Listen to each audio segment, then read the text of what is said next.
opetellaan ottamaan happea. Ja painonnostus, kun nostetaan raskaita painoja, niin se, minkä takia ensin otetaan happea keuhkoihin, siinä on parikin syytä. Se, että lihakset ja muut saa happea, mutta myös se, että me vedetään keuhkot täyteen. Sitten ei tarvitse ihan sellainen umpaten täyteen vetää, mutta sillä lailla, että se on selkeästi tunnette, että keuhkot täyttyy ja ne puskee näitä kylkiluita vasten. Tämän tarkoitus nostossa on se, että kun te vedätte keuhkot täyteen, niin kun keuhkot painuu kylkiluita vasten, niin se muodostaa tästä yläkropasta paljon tukevamman alueen, joka pitää yläselän selkärankaa paljon tukevammassa asennossa ja antaa lisätukea noston aikana.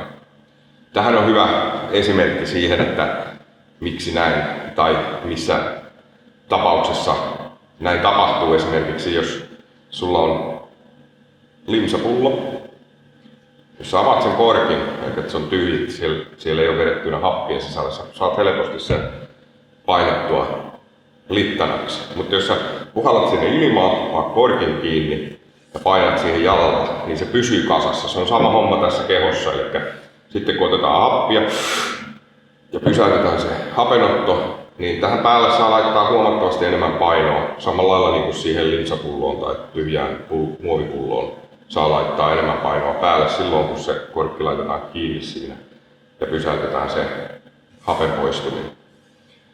Ja jos se olisi tyhjä hapesta, niin se menisi tyhjä pullo ilman, että se korkki laitetaan kiinni, niin se menee ruttuun. Hyvä. Eli keskitytään nyt tässä ensimmäisessä lyhyessä harjoituksessa siihen, että otetaan happea ja pysäytetään ja tunnustellaan, kuinka se kroppa oikein jämäköityy siitä. Eli sen huomaa, että se yläkroppa alkaa olla paljon jykevämpi. Ihminen tekee luonnostaan sitä, että jos joudut johonkin ahtaaseen väliin, niin sä otat vähän happia ja pystyt tukevoittamaan kehoa siihen. Tämä on ensimmäinen harjoitus.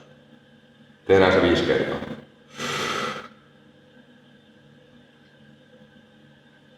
Ja pihalle happia. Sitten toinen kerta. Ja samalla tunnustellaan, kuinka tämä kroppa jämäköityy yläkropasta. Ja taas keuhkoista. Sitten 3. kerta.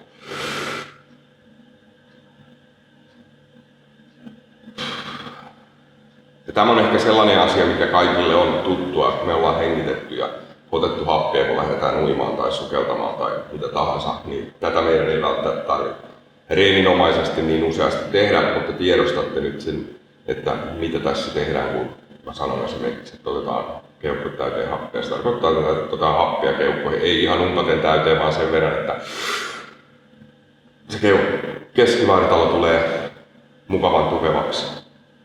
Tai yläkroppa. Ja sitten vielä pari kertaa.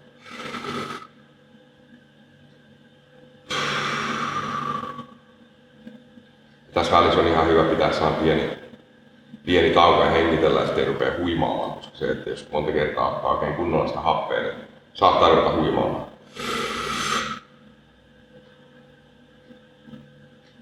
Ja taas. Hyvä.